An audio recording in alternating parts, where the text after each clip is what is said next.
Welcome back to part 2 on a 3-part series of a comprehensive guide for gears and equipments for YouTubers in 2022. If you haven't seen the first video yet, I would highly recommend you to watch it before you watch this video, since it will put a lot more things into context. It'll be the first link in the description down below, or you can click on this I button and it will take you to that video as well. If you have seen part 1 though, welcome back. Without wasting any time, let's jump right into lighting.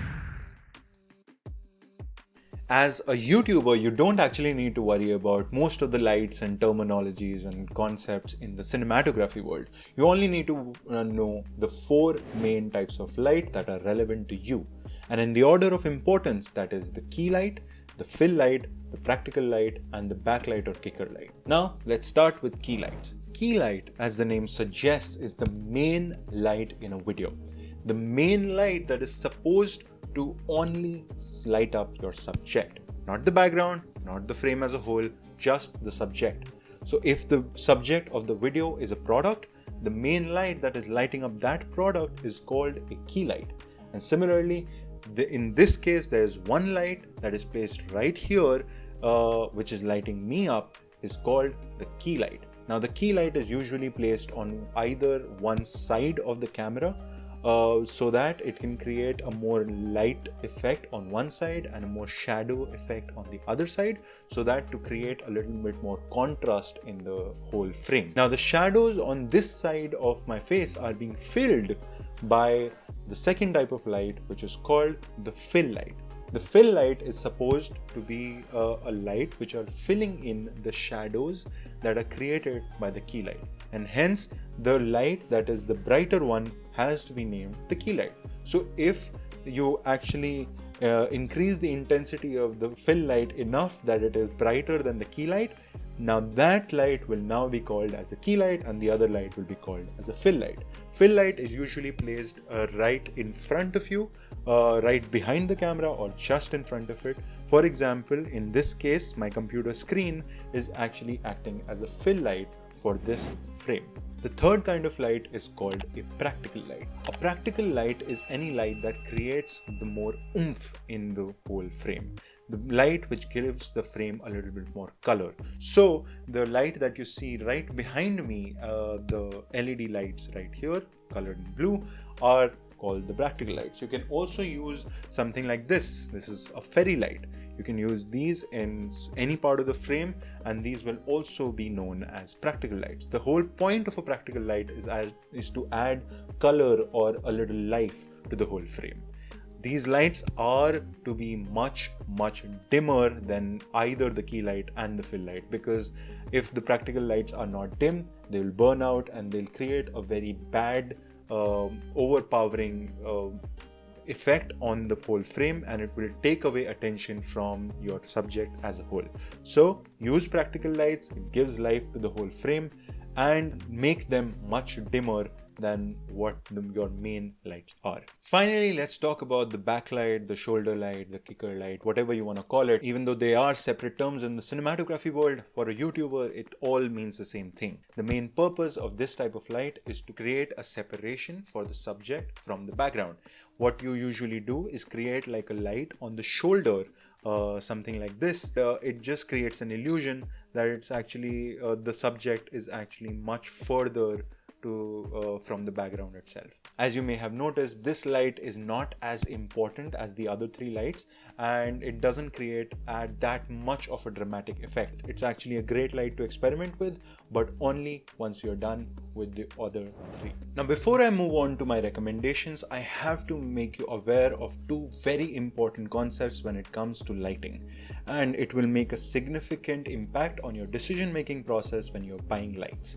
So the first thing that we have to talk about is hard light versus soft light. I don't want to go into too much detail into it. You can Google it and do your own research in it. But in short, what that means is that a hard light is any light that creates very sharp shadows, and a soft light is a light that creates very diffused shadows. You want to be buying soft lights, or at least diffusers that make your lights softer when it comes to YouTube videos. You really do not want to be dealing with hard light. The biggest example of hard light and soft light to understand is that direct sunlight on your face is actually hard light, and any ambient sunlight that you are getting, a daylight, is called soft light. So if you can imagine that, you'll be able to comprehend it much better. The second thing that we want to understand is how to control the intensity of the light. Now, we did talk about key light being more intense than the fill light, and fill light being half as intense as key light. But how do you actually control that? If you have a dimmable light, you can just control it by the dimmable knob on that light. But if you don't have a dimmable light and you're using lights like these bulbs, essentially, what you need to do is increase or decrease the distance from the subject itself.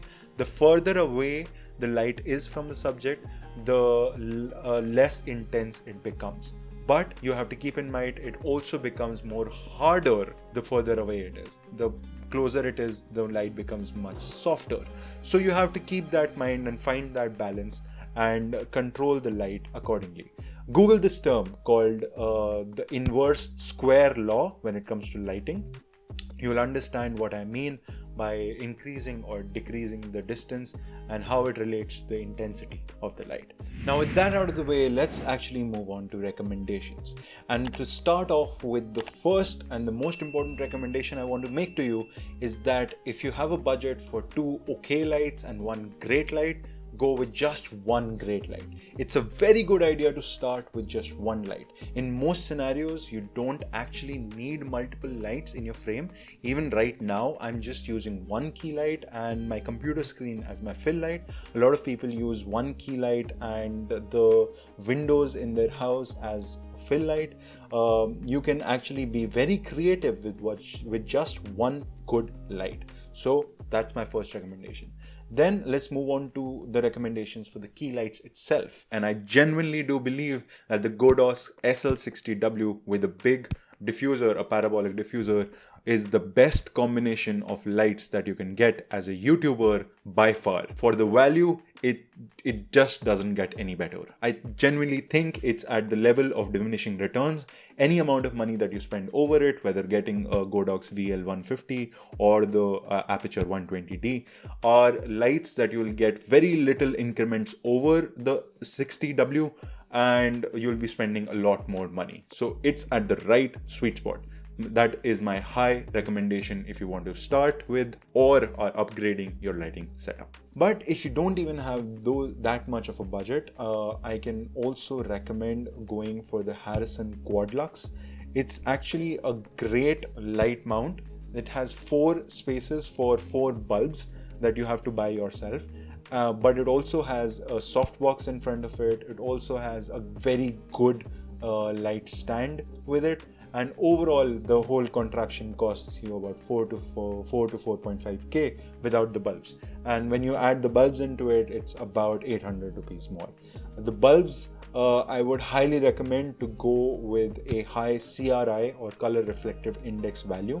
That actually gives you the indication of the quality of the light.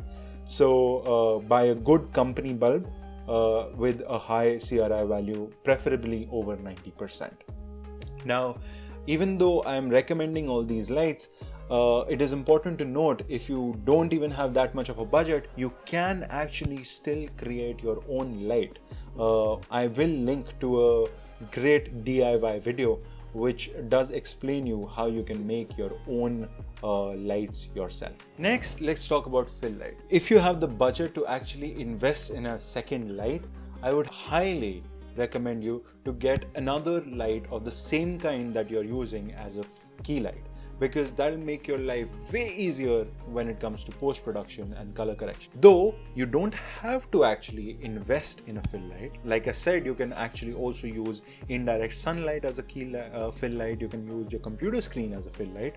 But more importantly, let me introduce you to a very interesting thing that is actually used by photographers for filling in light into their frame. This particular one is called a 5-in-1 reflector. You can actually angle it in a way that it fills in the light in your frame, and this is actually quite reasonably priced. This also has a diffuser in the middle of it, so if you actually want to diffuse a hard light, this also comes in very handy. Alright, that concludes my recommendation for lights as a whole. For practical lights, you can basically use fairy lights, LED lights, any other kind of light that you want to get creative with to just add a little bit more flavor into the frame. Alright then, I'll put the links to all the links that I've mentioned in the video, plus all the videos in this series in the description down below. And if you want to watch the next video in this series, click right here. If you really liked the video, press the like button down below and the subscribe button down below, and in the spirit of Gyan share it further. I'll see you next time. Keep sharing, keep learning.